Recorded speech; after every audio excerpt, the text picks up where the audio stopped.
Okay, so here we go. Right now I have here with me my father, Joseph Stokes. He's finally completed 43 years of government service, 27 years active duty Marine Corps service, and also 16 years of government civil service. You know, he's done a lot of work, dedicated a lot of his time, commitment and motivation, and especially when it comes to his job, or came to his job, and definitely approached every day with a positive mindset and with self-motivation and getting the job done, and even being a huge influence to his former colleagues and co-workers. So, Dad, thank you for sitting down with me this evening and sitting down to go over your career and to talk about some of the things that you've learned throughout your service. Well, certainly, you're welcome. Thank you for this opportunity to sit down and to share a few things, and whatever direction we want to go, let's do it. Okay. So, first off, congratulations. Thank you. I didn't say that part. Congratulations. You know, you've especially coming a long way growing up. Well, first off, because you were born in, where were you born? I was born in Florida, a place called Dade City, small town, small city, about maybe a half hour north of Tampa. Most people haven't heard of Dade City, but they've heard of Tampa Bay Buccaneers, NFL champions from 2020 last year. I know what you mean. Yeah, sometimes when it comes to telling people where you're from, you tell them a city and they don't know where it is, so you just tell them what the most known one, and then they get a good reference of where you're from. Sure. But coming from there, you decided to go, growing up, into your childhood and everything. Eventually, you went to high school and then graduated, and eventually you decided to join the Marine Corps. So, what motivated you to, or made you come to that decision to dedicate your time or your commitment into joining the military, or the Marine Corps specifically? Right. Well, initially, the decision that I had made was bottom line was I was going to go into the military. That was what I had decided to do. And actually, I was thinking about going to the Navy. And so happened at the end of one of my school days, I had an appointment with a Navy recruiter that was supposed to come to the high school and talk to me and tell me all about the Navy. Happens that he never showed up.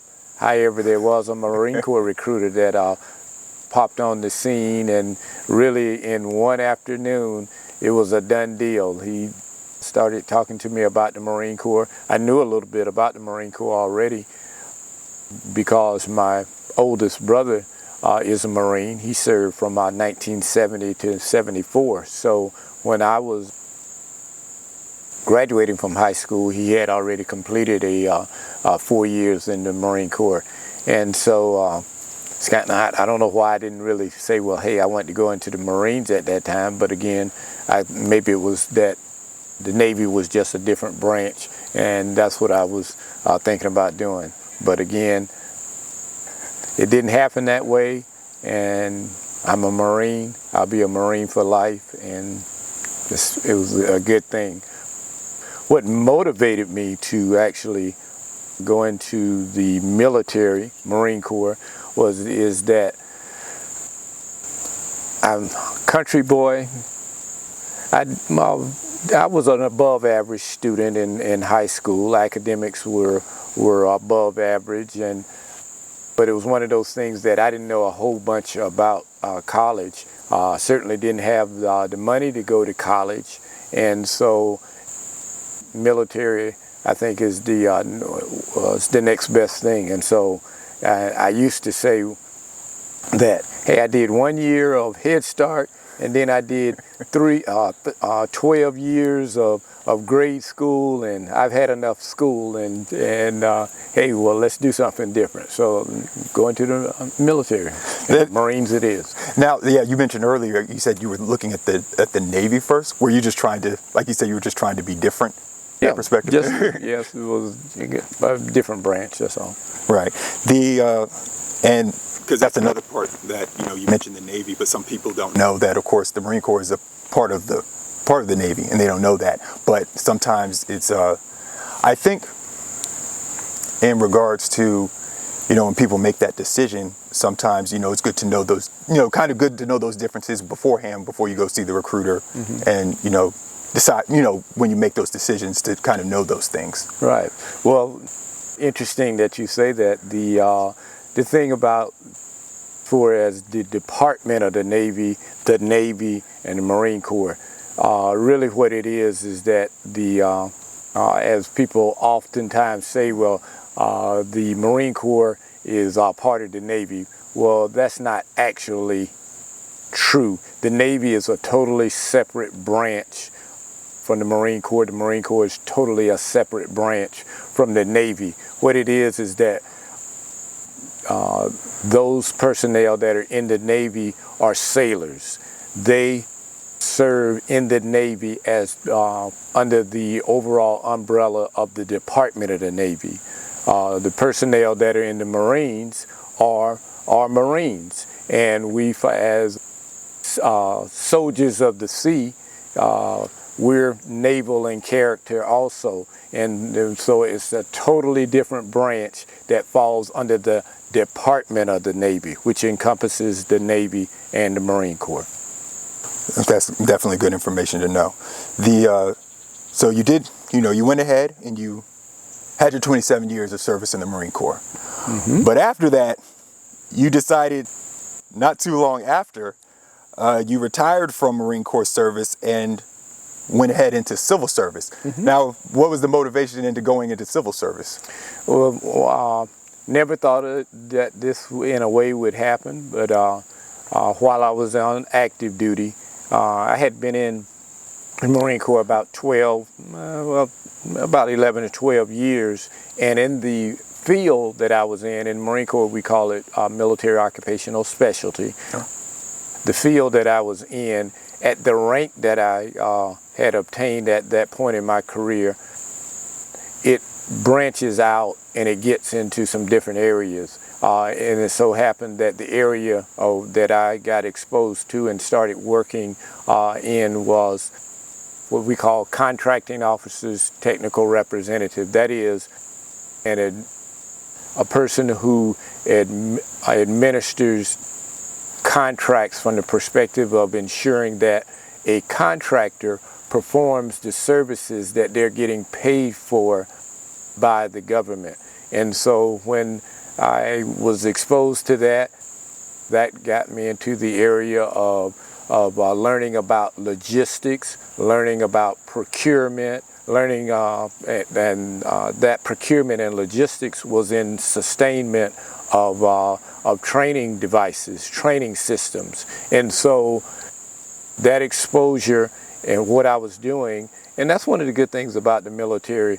The military, whether we're talking about the Marine Corps, the Navy, the Air Force, the Army, there's so many different jobs that we do in the services that are highly skilled jobs that civil servants do, that even contractors do in support of the government.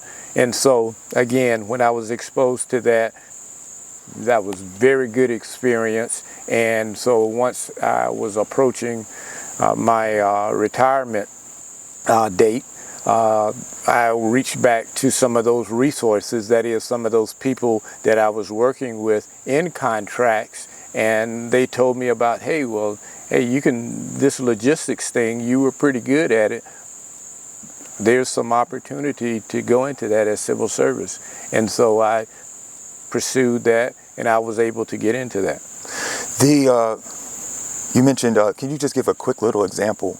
You mentioned training systems as far as, when you, during that time in civil service, working with that. Could you give, like, in layman's terms, a little bit of, like, an example of the type of systems that you kind of, that you worked on or were part of? Well, sure.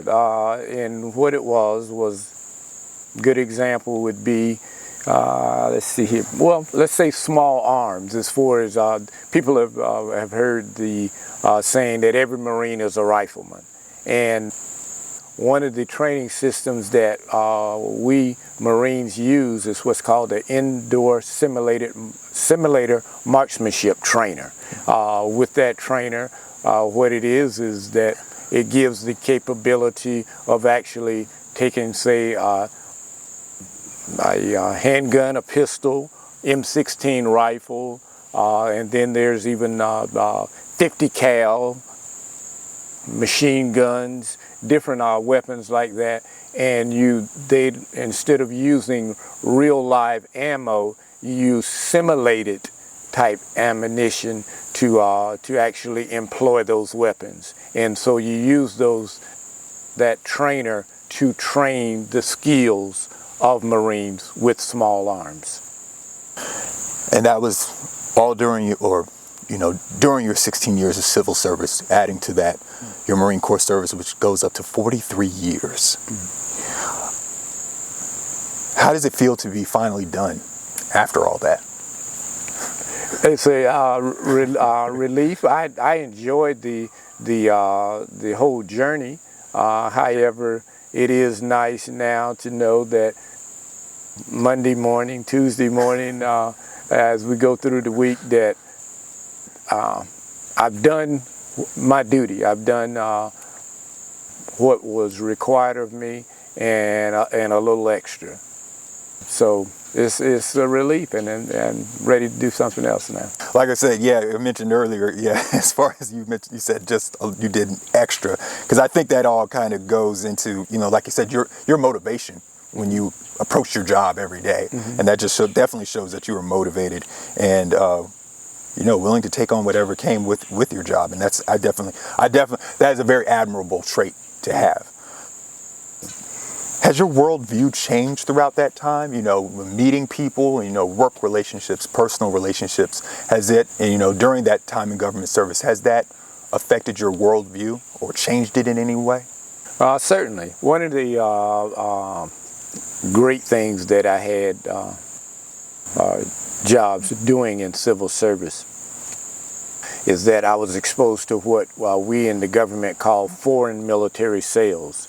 In foreign military sales, what that means is that we're talking about, of course, us as U.S. government, federal government, we work with other countries, other nations in dealing with their military defense. So I've worked with folks from Israel, I've worked with folks from Australia, from Japan, from Germany, different different countries and nations that I've worked with in those foreign military sales that shaped my worldview from the point of that no matter what country you're from, the people that are from those nations, they have the same needs that we do.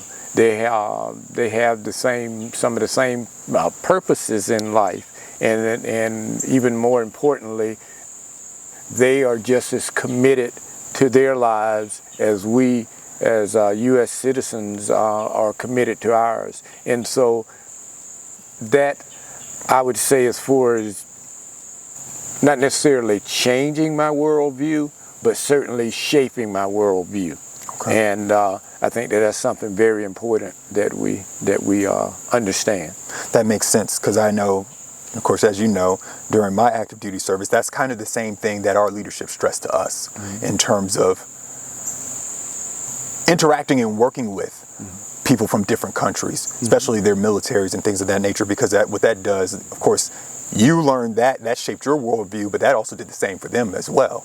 So that, in a sense, is kind of like you're also kind of being a good international influence on people when it comes to that, if that makes sense. It's like being an ambassador, and it goes both ways.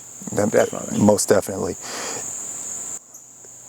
Another question, and then that kind of came up, because I don't know how many times I said the word motivation already. Like I said, that definitely is one of the traits that you embody in your work. But there are some people that, they get into service of their country, but sometimes they don't necessarily have that motivation, or that, or they feel like they're kind of, I won't say straying, but they kind of feel like they're commitment is dulled sometimes when it comes to service. So what would you tell the people who need to find something to be, whether they be proud of, or something, or they feel that they need their commitment strengthened? What would you tell them what would be advice to give to people that feel like they're kind of jaded, if that makes sense? I would say that everybody has a talent. Everybody has an interest, and the key to it is to get that interest or that talent aligned with or are connected with that larger purpose. And once you do that, then hey, go for it. Would you, and then with that, once they connect with that purpose, would you say that it's good to also have fun? Oh, without a doubt. The thing is that there is certainly a seriousness in what we do, because what we do is important, is highly significant. But that doesn't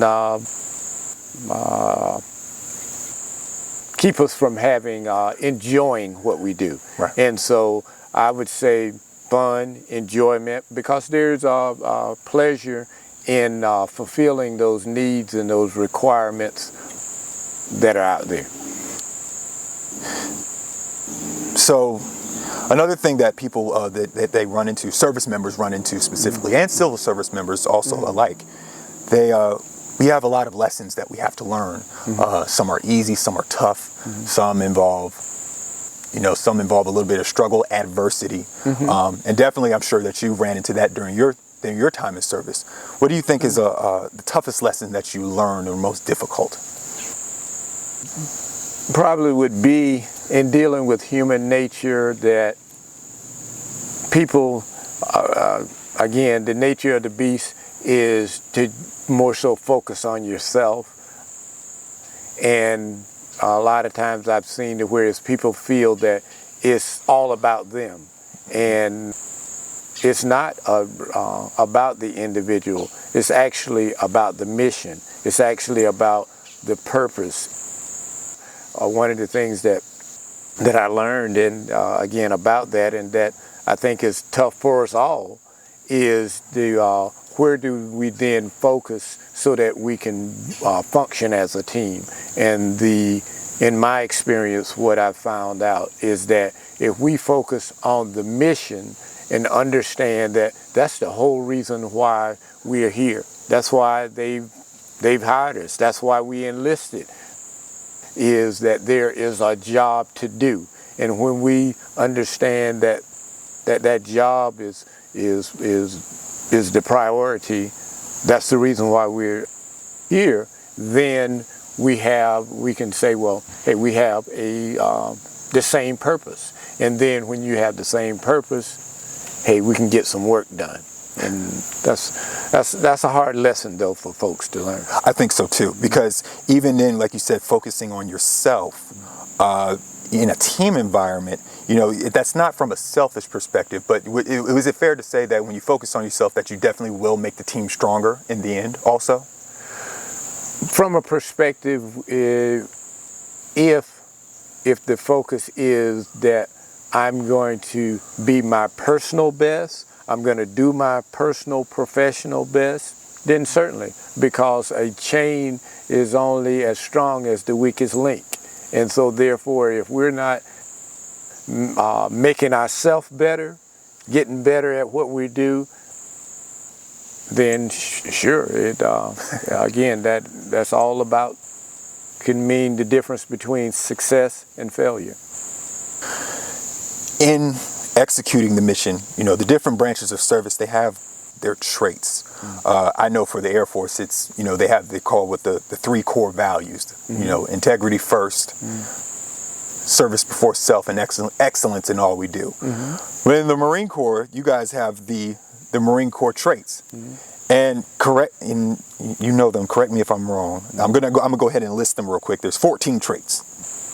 And I'll list them off real quick. It's justice, judgment, dependability, initiative, decisiveness, tact, which is my personal favorite, honestly. Integrity, enthusiasm, bearing, unselfishness, courage, knowledge, loyalty, and endurance. Did I miss any? I didn't miss any, did I? Well, if you got 14, you didn't miss any. All these traits are important, and they're there for a reason as far as in the Marine Corps traits, because that's as far as Marines, you guys feel that those 14 traits are significant in your service and getting them and in completing the mission.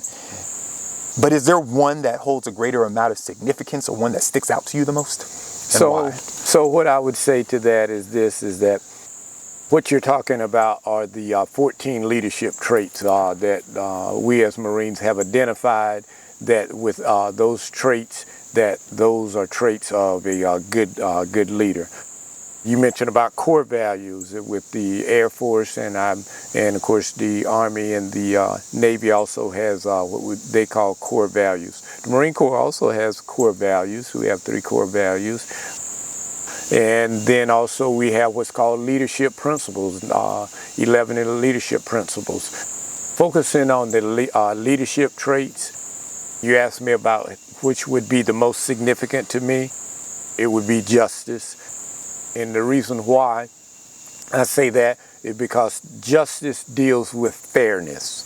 And fairness, and how do we deal and how do we interact with our teammates and with the team members. And so fairness, to me, justice is, I would say, would be the most significant. Could you give an example of how that, is, I guess, how that would be displayed in terms of, as far as the importance of that? Right. So it could be a thing of, when we talk about success, success really is achieved oftentimes by a series of failures. And we as human beings, we have a lot of failures. And leading up to being successful. So on a team, and as a leader, if a team member fails at what they're doing, the leader needs to be fair to them as far as how they are going to grow and nurture that subordinate to success. And so that's why I say fairness is very important, because we've all heard the saying before, throwing the baby out with the bathwater. Well, people are very important assets, and again, so if something goes wrong, in fairness, we shouldn't just throw the baby out with the bathwater and supposedly, I guess, try to get a new baby. What we should be doing is be fair to that person, understand why the failure occurred, and then to correct that. Because most people want to be successes and they want to do a good job. And if we treat people with fairness and treat them that way, success is surely ours. I definitely agree with that. You mentioned, you just, talking about justice and being fair. I think you also, in that example, you kind of highlighted mentorship. Mm-hmm. And that's something that I've noticed that, and not just in your time in government service, but I think you do that in every aspect of your life, as a father, as a mentor, hence the word mentorship. I think that or what it looks like to me, that you've had a great emphasis on that. And so why were you so adamant on mentorship and being a mentor and other people being mentors? I like helping people, and in my time, I've learned a few things. And I give an example. One of the things that, And I don't know if this necessarily is mentorship, but I think it does touch on that. But passing on knowledge and helping people. I know, of course, in our family, yourself, you played NCAA basketball. In the years that our family went through that journey, there's a lot of things that we learned. But once you graduated from college, being a successful student athlete, the knowledge that I learned when I come into contact with other, whether it be elementary school kids or certainly high school kids that are playing basketball, I see some of the same things that I saw in you. And having learned from that experience that, hey, this is something that I could pass on to them. And so not only that young athlete, but also their parent. Because I know when we were on that journey, there were often times that I didn't have someone like that to mentor me or to mentor us. And so in fairness, helping people, that's why I do that. And hey, always understand this, that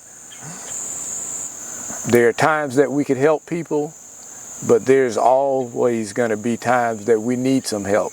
And so it's good to help people because there's going to be times that we need help. So do you definitely advise people in active duty service and civil service to find that mentor and seek that significance in having one or even being one? Absolutely. What the saying is, 2 heads are better than one. I would venture to say, and I know it's true, 3 heads, 4 heads are better than one. And why I say that is because what I'm talking about is networking, resources, force multiplier. And the more that we take advantage of that, finding a mentor, then that will only multiply our knowledge, and it's a key to success. You're now a week into retirement, I think. It was last Friday? Yes. About a weekend. Yeah. And, I got the fortune of being able to see your retirement ceremony online. I wasn't able to be there in person, But, paying attention to your retirement speech, you said a lot of good things. You showed your appreciation to your wife. You showed appreciation to your colleagues, people that you worked with, and just pretty much just overall just showed gratitude for people recognizing you for your retirement and congratulating you for that. But I noticed a specific certain part of your speech that you mentioned, because we were talking about justice and mentorship and looking out for people. During your retirement speech, you said, "Please, teammates, treat each other the way that you would like for your folks to be treated." I always say this: anytime there's a bad story about maybe an employee getting a short stick, I say, well, I wonder if the folks that's involved in that situation, if their son or daughter came home and said, "Guess what happened to me today?" of how that person would react. And if you will think about that in all of your relationships, man, we would be even much better than what we are now. The reason why I made that statement, and I hope I emphasized it as strongly as was needed. But before I talk about that, I need to say this. I hope that I also, not only in recognizing and expressing my appreciation for my former teammates and colleagues, I hope that it came crystal clear through that, along with your mom, recognizing the fantastic support that she has been over this journey. But I hope that it came through crystal clear as far as yourself and your baby sister, that you all were certainly a key to that, because this is really one of the crux of servitude. I learned this from I forget which commandant it was while I was on active duty, but it was later on in my career, that when it comes to fighting battles and fighting wars, really the real reason why we do that is for our fellow man, is for our loved ones. So when a Marine is on the battlefield, when a soldier is on the battlefield, a sailor, airman, they're not out there because that's what they love doing. They're out there protecting and serving their family, their country, and that's what it's all about. And that's why we do it so well. And we'll do it 24 hours a day, 7 days a week. And so, but I wanted to say that. But again, getting back to as far as treating the people the way that they want to be treated, is that, yeah, certainly over 43 years, I've seen a lot of different situations, and it really all deals with people. Mm-hmm. And there was some times that I wasn't necessarily treated the way that I felt was best for me. And I've seen the morale affected of organizations when leadership, when people didn't treat people the way that they wanted to be treated. And government, military, we have a lot of training, and people talk, we talk, and we have training courses for leadership. But leadership is really not all that complicated of needing. I mean, yes, training, we need it, and there's nuances, and well, even more than nuances. But at the same time, leadership and getting things done is as simple as, okay, you got a job to do. You, as a team member, leader, how we interact with each other. If we want to get that thing done, just understand that people are the same as we are. And so, and again, they want to get the job done just as much as we do. And so from that perspective, treat people that way. Right. Treat them the way you want to be treated. Exactly. Treat them fair. Exercise good justice. Hey, that's all. That's all good stuff, and definitely a really important thing people really need to keep in mind, especially in government service and working in a team environment as well, because that all kind of makes I don't want to use the word fun, but makes it easier to to complete the mission and complete it in an efficient and highly successful way. It's, again, I mentioned morale. It keeps the morale high. You can tell a unit that has good, effective leadership. One of the indicators is morale. Most definitely. Well, as far as, you're talking about military service, we mentioned sacrifice a lot. Mm-hmm. Do you feel that you had to make big sacrifices, or what were the ones that you made? The biggest one you made? Well, time. I had, I would say, the good fortune of not doing a whole bunch of deployments and being away from my family as far as going other places. Again, I was blessed to, whereas the assignments that I had, they were all accompanied tours.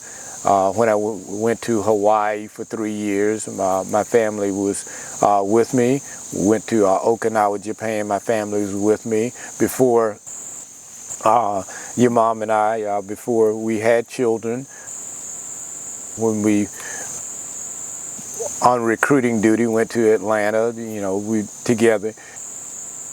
However, in all of those places that we went, I was most of the time in a leadership position as a being a senior Marine, and as I went on up the rank structure, I did have to devote a lot of time to my job. So even though, we were at the same duty state, we're there together, I had to give time to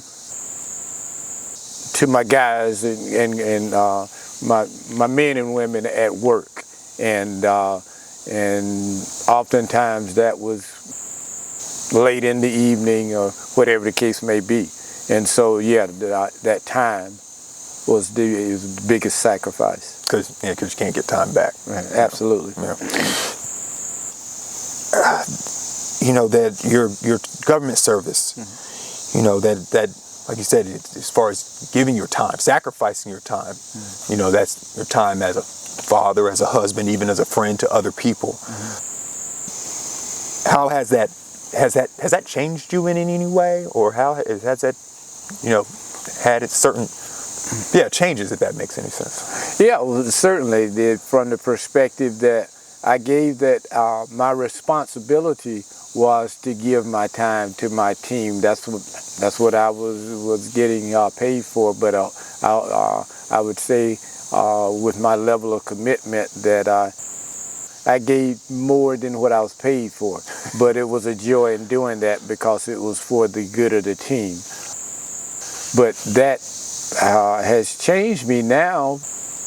Changed me a long time ago, but into now that I'm retired, that I can give more time to home, and I have the great fortune, and again I'm blessed. I've heard folks talk. Matter of fact, I talked to a friend of mine yesterday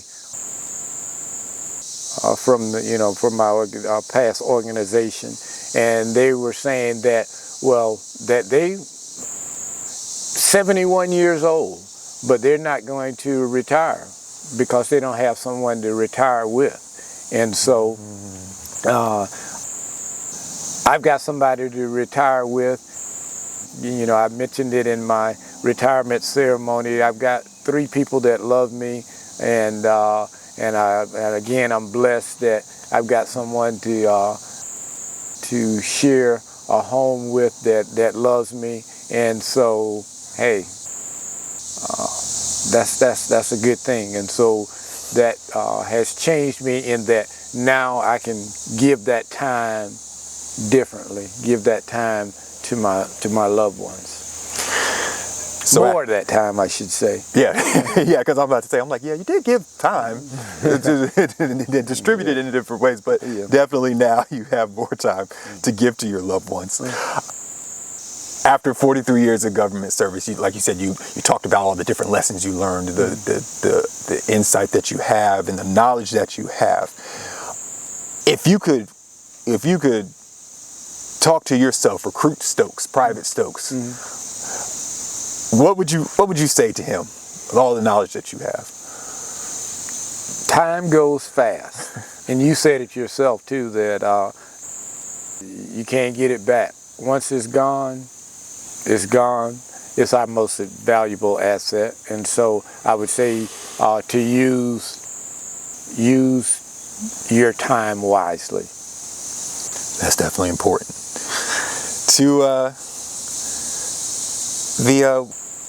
What's pretty much what's next for you? Well, we just kind of touched upon it a little bit, but do you have any fun plans for what you want to do in the future since now that you've retired? Sure. I'm going to focus on myself. I think that in order to be able to do the other things as far as with other people, you have to take care of yourself. One of the things that drove me to, as far as saying retiring now, is that been working a long time, and I haven't had as much time for me as an individual. I like to work out, but since hit us last year. I haven't been able to get into the gym the way that I want, and I've got about somewhere out in the gym is about 12 or 15 pounds of muscle that I need to put on me, but the focus is, you know, to take care of me so that I can take care. I'm looking at spending more time with my lovely wife. We do some traveling wherever that may take us, and just enjoy life.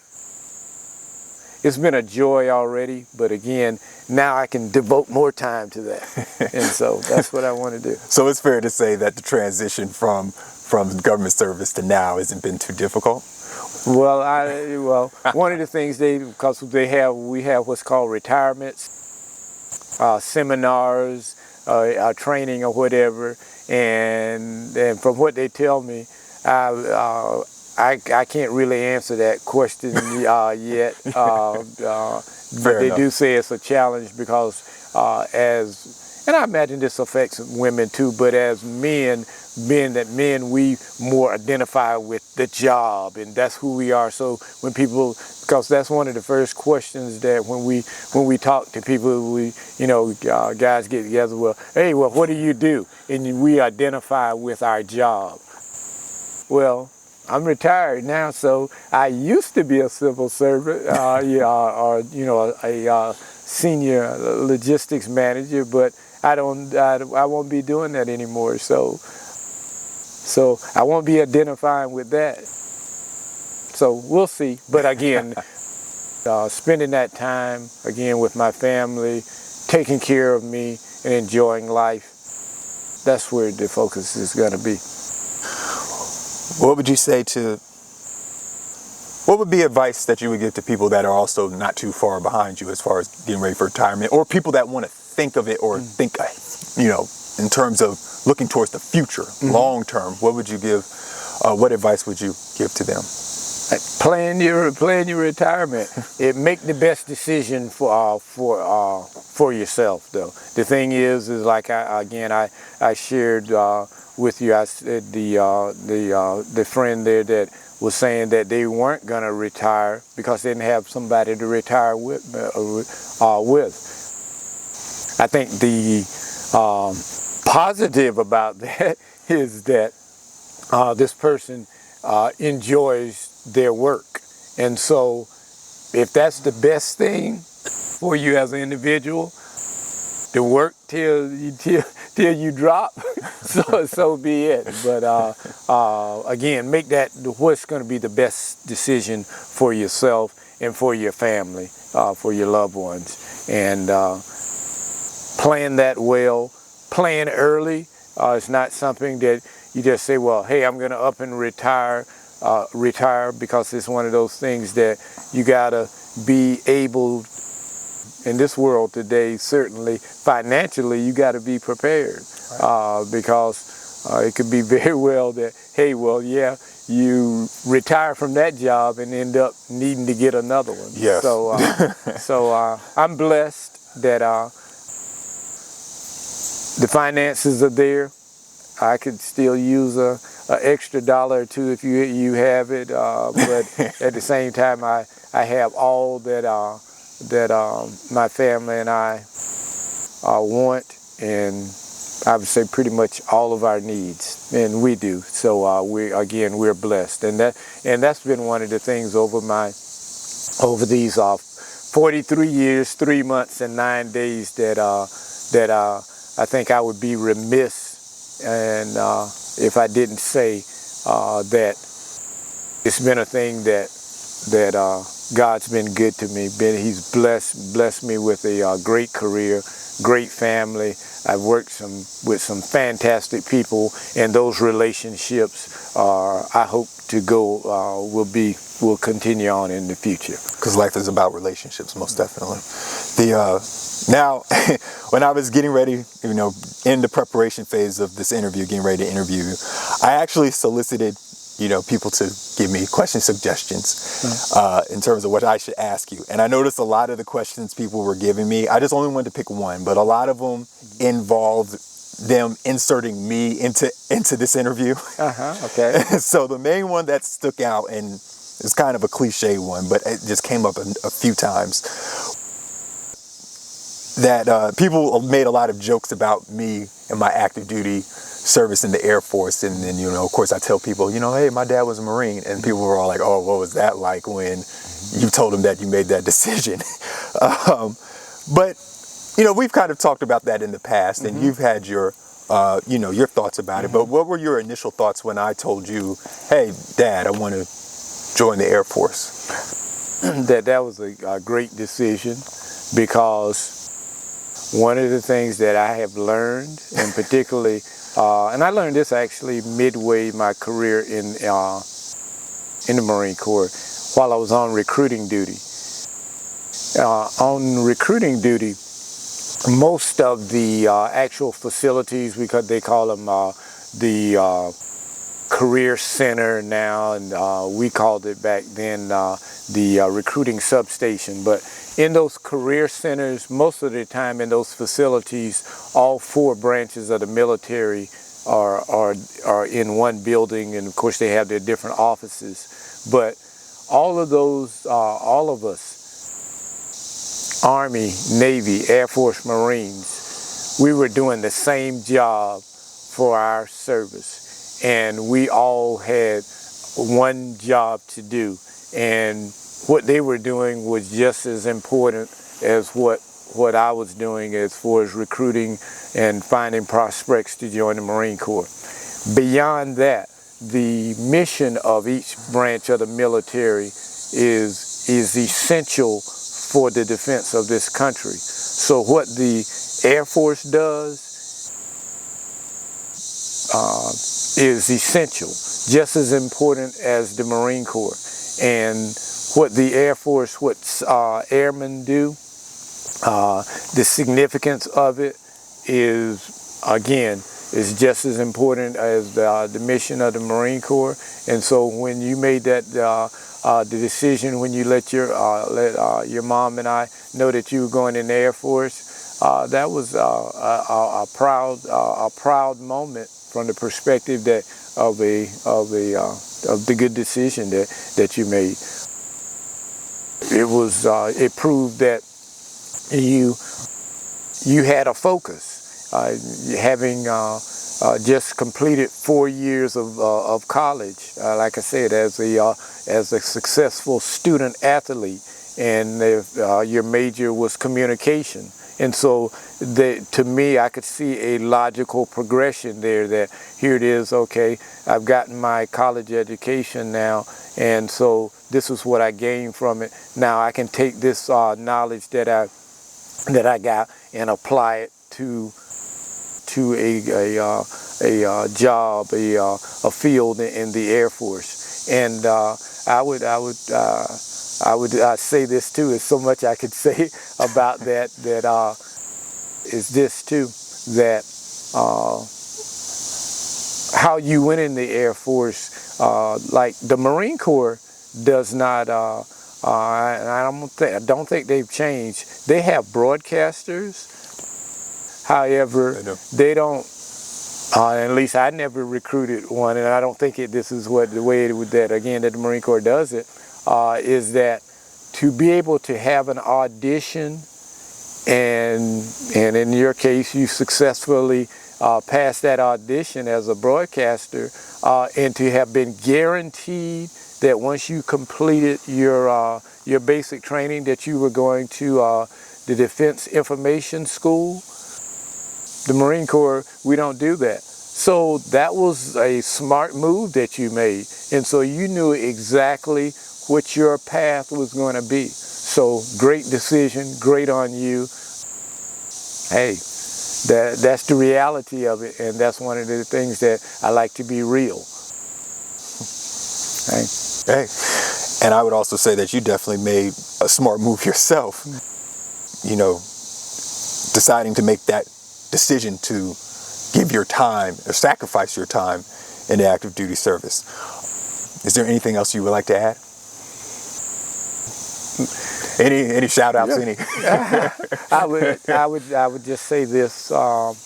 Marine Corps, we have what's called general orders, and one of them deals with duty or standing your post. And the thing is that for 43 years plus, I've done my duty.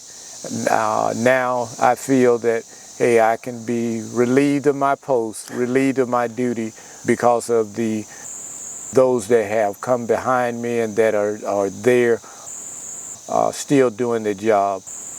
I like that question that you're asking me and giving me this opportunity to say this. It reminds me that as far as civil service is concerned, I just take a lot of confidence and solace and peace in the job that the civil servants that you guys are doing now.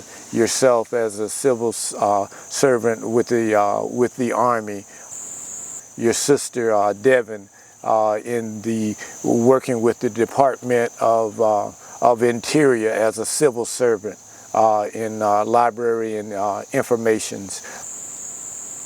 You guys you're making your parents, your family proud, your parents are proud, your nation proud. So the civil servants that we have out there still, and that's going to be out there for years to come, hey, you're taking care of business, you're doing a great job. Hey, you don't need me anymore. Well, Dad, Mr. Joseph Stokes, thank you so much for sitting down with me today to just to talk about your 43 years of government service.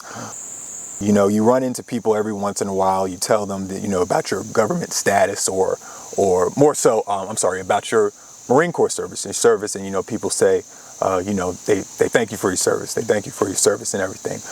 But it definitely, I think that definitely people did give you your flowers for you to smell them and allowing you to feel that gratitude. And I also would like to say thank you for your service, and also thank you for, even though sometimes it could be annoying at times as your son, but just as a father and as a mentor, and like I said, as far as your government service, thank you. We all appreciate it. Right. It's a pleasure to serve. Thank you. All right then. Thank you. My man. Appreciate it.